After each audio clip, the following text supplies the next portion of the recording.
प्यारे विद्यार्थियों, आज के इस वीडियो में अपन कक्षा 10वीं विषय गणित 2021 का एमपी बोर्ड का नया पाठ्यक्रम जानेंगे।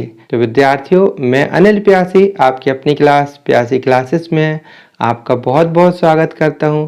विद्यार्थियों, जैसा आप जानते ही हैं कि हर विषय का पाठ्यक्रम 30% कम हो गया है ना। तो गणित विषय में भी 30% कम कर दिया गया है कोर्स। लेकिन हुआ क्या है कि पूरा का पूरा अध्याय नहीं हटाए गए हैं, पूरे के पूरे अध्याय नहीं हटाए गए हैं, बल्कि अध्याय के बीच से कुछ टॉपिक, कुछ विषय वस्तु, कुछ टाइप के प्रश्न हटाए गए हैं, एक प्रकार से कहना चाहिए। तो इसलिए वीडियो को शुरू से अंत तक पूरा देखिएगा। तो विद्यार्थी, जाने लेते हैं नए सिलेबस में किस किस भाग को हटा दिया गया है और अब क्या बचा है, जिससे आप जो बचा है उसकी कम समय में अच्छे से पढ़ाई करके अच्छी स्कोरिंग कर सकते हैं। तो चलिए देखते हैं सिलेबस गणित का। तो जाने लेते हैं पाठ्य पुस्तक में 30% कौन सा भाग कम हुआ है। तो ये सारणी देखते हैं सबसे पहले। तो यहाँ क्रमांक, अध्याय का क्रमांक व नाम, और उसमें से 30% कम किया गया यानी हटाया गया भाग, उसको अपन समझेंगे दो कॉलम में कि विषय वस्तु कौन सी है, और दूसरे खंड में अपन देखेंगे कि वह विषय वस्तु पाठ्य पुस्तक में कौन सी प्रश्नावली या कौन से प्रश्न से संबंधित है। तो शुरुआत करते हैं क्रमांक 1, अध्याय 1, वास्तविक संख्याएं। तो विषय वस्तु में देखते हैं यूक्लिड विभाजन प्रमेय का, ये कम कर दी गई है। 30% जो कम किया गया उसके अंतर्गत इसे हटा दिया गया है। और यह आपको इससे संबंधित जो प्रश्नावली है पाठ्य पुस्तक में, वो है 1.1 व इससे संबंधित उदाहरण के प्रश्न। तो अध्याय 1 में इतना ही। अब अध्याय 2, बहुपद। तो बहुपद में देखते हैं कौन सी विषय वस्तु हटी है।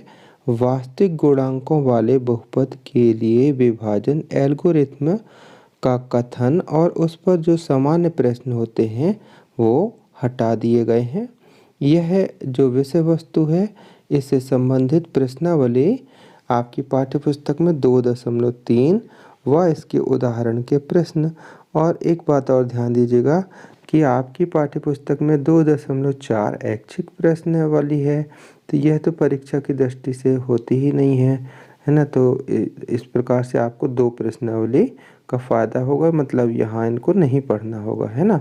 अब देखते हैं अध्याय 3, 2 चर वाले रैखिक समीकरण युग्म। तो इसमें जो 2 चर वाले रैखिक समीकरण को हल करने की विभिन्न प्रकार की जो विधियाँ, प्रतिस्थापन, विलोपन इत्यादि, तो उनमें से जो बज्र गुणन विधि, जिसको अपन क्रॉस मल्टीप्लिकेशन विधि कहते हैं, तो बज्र गुणन विधि को हटा दिया गया है। इससे संबंधित जो प्रश्नावली है वो 3.5 और इसके उदाहरण ये है, तो इसको हटा दिया गया है। और एक बात और ध्यान दीजिए कि 3.7 ऐच्छिक है, तो इसलिए इसे भी आप परीक्षा की दृष्टि से इम्पोर्टेंट नहीं मान सकते हैं। अब देखते हैं अध्याय 4, तो द्विघात समीकरण। द्विघात समीकरण में हटाई गई या कम की गई विषय वस्तु है जो द्विघात समीकरण से संबंधित दैनिक जीवन या दिन प्रतिदिन के अनुप्रयोग यानी कि इबारती प्रश्न होते थे, उन्हें हटा दिया गया है। अब ये से संबंधित जो प्रश्नावली है वो 4.2 का पूरी प्रश्नावली नहीं हटी। प्रश्नावली 4.2 का दूसरा से छठवां तक के प्रश्न, और 4.3 प्रश्नावली के तीसरा से 11वें प्रश्न तक, और प्रश्नावली 4.4 के तीसरे से 5वें प्रश्न तक, एवं इससे संबंधित उदाहरण। तो विद्यार्थी देखिए, समझना बहुत ज़रूरी है सिलेबस, क्योंकि पूरा चैप्टर नहीं हटाया गया, उसका कुछ भाग या कुछ प्रश्न हटाए गए हैं। अब देखते हैं अध्याय 5, समांतर श्रेणी। तो इसमें भी बहुत छोटा सा भाग हटा दिया गया है। जो क्या है उस देखते हैं विषय वस्तु में कि n पदों के योग पर आधारित दैनिक जीवन पर जो इबारती प्रश्न होते थे, ध्यान दीजिएगा, n पदों के योगफल को नहीं हटाया गया है। n पदों के योगफल पर आधारित जो दैनिक जीवन के इबारती प्रश्न थे उनको हटाया गया है। आपको इससे संबंधित जो प्रश्न मिलेंगे वो प्रश्नावली 5.3 के प्रश्न क्रमांक 15 से 20, और प्रश्नावली 5.4 तो ऐच्छिक है, तो ये परीक्षा की दृष्टि से नहीं है, तो आप इन्हें छोड़ करके भी तैयारी कर सकते हैं। यह आपके कोर्स से इस वर्ष कम कर दी गई हैं। अब अध्याय 6 की बात करते हैं। तो अध्याय 6 है त्रिभुज। त्रिभुज में 2 प्रमेय हटा दिए गए हैं बीच से।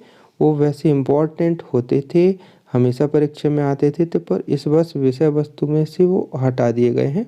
तो 2 प्रमेय कौन कौन से जानते हैं। पहला है समरूप त्रिभुजों के क्षेत्रफलों का अनुपात संगत भुजाओं के वर्गों के अनुपात के बराबर होता है। एक प्रकार से आप इसे क्षेत्रफल प्रमेय कह सकते हैं। और दूसरा है पाइथागोरस प्रमेय का विलोम, यानी कि किसी त्रिभुज में यदि एक भुजा का वर्ग अन्य 2 भुजाओं के वर्गों के योगफल के बराबर हो तो पहली भुजा के सामने का कोण समकोण होता है। तो ये 2 प्रश्न आपको, ये 2 प्रमेय नहीं पढ़ना होंगे, और ये आपकी पाठ्य पुस्तक के पेज नंबर 155 से प्रमेय क्रमांक 6.6 समरूप त्रिभुजों के लिए क्षेत्रफल प्रमेय, और आपकी पाठ्य पुस्तक के पेज नंबर 160 से प्रमेय 6.9 जो पाइथागोरस प्रमेय का विलोम कहलाता है, इसे कम कर दिया गया है। अब आप देखते हैं अध्याय 7 निर्देशांक ज्यामिति। इसमें देखते हैं विषय वस्तु से क्या काम किया गया। त्रिभुजों का क्षेत्रफल बहुत ही सरल होता था। इसमें त्रिभुजों के 3 शीर्ष दिए रहते थे और सूत्र लगा करके अपन हल कर देते थे। देख सकते हैं यह आपकी पाठ्य पुस्तक में प्रश्नावली 7.3 और इसके उदाहरण से संबंधित प्रश्न तो कम कर दिए गए हैं। और एक बात और ध्यान देंगे कि इसी अध्याय में प्रश्नावली 7.4 तो ऐच्छिक है, तो इस प्रकार ये परीक्षा की दृष्टि से नहीं है। अब अध्याय 8 त्रिकोणमिति परिचय। तो त्रिकोणमिति परिचय में कोई ज़्यादा विशेष नहीं हटाया गया है। यहाँ 2 बातें हैं। पहला 0 और 90 अंश के त्रिकोणमिति अनुपात, और दूसरा पूरक त्रिकोणमिति अनुपात, जो sin 90 minus theta, cos 90 minus theta इत्यादि वाले जो सूत्र होते थे, तो उनको हटा करके और उन पर आधारित प्रश्नों को कम कर दिया गया है। आप देख सकते हैं आपकी पाठ्य पुस्तक में यह प्रश्नावली 8.3 में है पूरक त्रिकोणमिति अनुपात के सूत्र पर आधारित प्रश्न। तो ये बहुत सरल होते थे, लेकिन इस वर्ष ये कम कर दिए गए हैं। तो ये प्रश्नावली आपसे आपके विषय वस्तु के कोर्स से कम कर दी गई पाठ्य पुस्तक से। आप देखते हैं अध्याय 9 त्रिकोणमिति के कुछ अनुप्रयोग ऊंचाई और दूरी। तो विद्यार्थियों यहाँ कोई परिवर्तन नहीं हुआ, कुछ भी कम नहीं हुआ, आपको ये पूरा पढ़ना होगा। और अध्याय 10 व्रत एवं व्रत की स्पर्श रेखा, यहाँ भी कोई परिवर्तन नहीं हुआ, कुछ भी कम नहीं किया गया, इसलिए आपको पूरा पढ़ना होगा। अब बात करते हैं अध्याय 11 रचनाएं। तो रचनाएं में बस एक ही प्रकार का सवाल कम हुआ है। विषय वस्तु में आप देख सकते हैं कि एक दिए गए त्रिभुज के समरूप त्रिभुज की रचना करना। तो ये आपको पाठ्य पुस्तक में 11.1 से संबंधित प्रश्न और इसके उदाहरण से संबंधित है, तो ये आपको नहीं पढ़ना है इस वर्ष। और अब देखते हैं अध्याय 12 व्रतों से संबंधित जो क्षेत्रफल है, तो यानी क्षेत्रमिति। तो इसमें कोई कुछ भी विशेष ज़्यादा नहीं हटा, थोड़ी सा हटा है कि वे प्रश्न जिसमें केंद्रीय कोण यानी केंद्र पर बना कोण थीटा का मान 120 अंश होता है, तो उससे संबंधित प्रश्न हटा दिए गए हैं। आपकी पाठ्यपुस्तक में प्रश्नावली 12.2 का प्रश्न क्रमांक 7 और इसके जैसे मिलते जुलते प्रश्न हटाए गए हैं, ज़्यादा कुछ भी नहीं हटा है।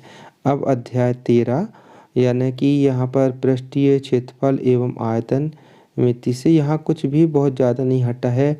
यहाँ केवल शंकु का छिन्नक हटा दिया है, बहुत सरल होता था पर हटा दिया गया है विद्यार्थी इस वर्ष।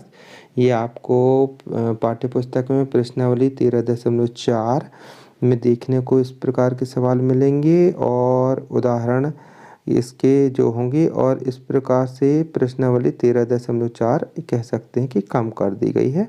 और प्रश्नावली 13.5 तो वैसे भी ऐच्छिक है, तो आपको ये 13.4 13.5 नहीं पढ़ना है। अब बात करते हैं अध्याय 14 सांख्यिकी। तो सांख्यिकी में भी बस केवल 2 बातें हटाई गई हैं। एक प्रकार से 2 प्रकार के सवाल। पहला, माध्य ज्ञात करने की जो विभिन्न विधियां होती थी तो उनमें पग विचलन रीति को हटा दिया गया है। पग विचलन रीति को हटा दिया गया और संचयी बारंबारता वक्र पर आधारित प्रश्न को हटा दिया गया है। आप देख सकते हैं आपकी पाठ्य पुस्तक में पेज नंबर 292 में जो सूत्र है एक्स बार बराबर A plus sigma F I U I बटे सिग्मा एफ आई कोष्टक बंद गुणित एच पर आधारित प्रश्नों को कम कर दिया गया है और संचयी बारंबारता वक्र पर आधारित जो प्रश्नावली 14.4 है उसे भी कम कर दिया गया है। तो विद्यार्थी ये अध्याय 14 सांख्यिकी में था। अब अध्याय 15 प्रायिकता। तो प्रायिकता में विद्यार्थी कुछ भी कम नहीं किया गया है, इसे पूरा पढ़ना पड़ेगा। तो विद्यार्थियों उम्मीद है आपको अच्छे से बात समझ में आ गई है। आप अच्छे से बात समझ करके अच्छी तैयारी भी एग्ज़ाम की कर सकते हैं। अब ये जान लेते हैं कि इतना हटाने के बाद क्या शेष बचता है, ये आप संक्षेप में देख भी सकते हैं। आपको पूरा सिलेबस दिखेगा यहाँ पर। जो डार्क लाइन से जो हाईलाइट कर दिया गया वो भाग हटा दिया गया है और जो आपको बिना हाईलाइट का दिख रहा है वो आपके कोर्स में बचा हुआ भाग है। तो विद्यार्थी इस प्रकार इन सभी का जो बचा हुआ भाग है आप अच्छे से देख करके समझ करके तैयारी कर सकते हैं। और ये है आपकी जो बोर्ड द्वारा जो भेजी गई थी PDF फाइल। तो इंग्लिश मीडियम के विद्यार्थी भी इसे देख करके अच्छे से समझ सकते हैं। तो विद्यार्थी नोट कर लीजिएगा। तो विद्यार्थी उम्मीद है आपने नया पाठ्यक्रम नया सिलेबस 2021 का MP बोर्ड का समझ लिया है और इसी के अनुरूप आप अपनी तैयारी करेंगे जिससे कम समय में अच्छी तैयारी हो सके। और नए पाठ्यक्रम के अनुसार गणित विषय की तैयारी करने के लिए सभी वीडियो को क्रम से प्राप्त करने के लिए आप चैनल को सब्सक्राइब कर लीजिए। तो सब्सक्राइब करने के लिए करना क्या होता है कि यहाँ आप देखेंगे लाल कलर से एक सब्सक्राइब लिखा होगा, उसको एक बार टच बस कर लेना है, ठीक है। तो सब्सक्राइब कीजिएगा, लाइक कीजिएगा और अपने दोस्तों तक शेयर भी कीजिएगा। और हाँ, यदि आप किसी अन्य विषय के सिलेबस के बारे में या कोई जानकारी चाहते हैं तो कमेंट करके ज़रूर पूछिएगा। हम जितना संभव हो सकेगा आपकी मदद करेंगे। तो विद्यार्थियों मिलते हैं अगले वीडियो में, तब तक के लिए बाय, नमस्कार, जय हिंद।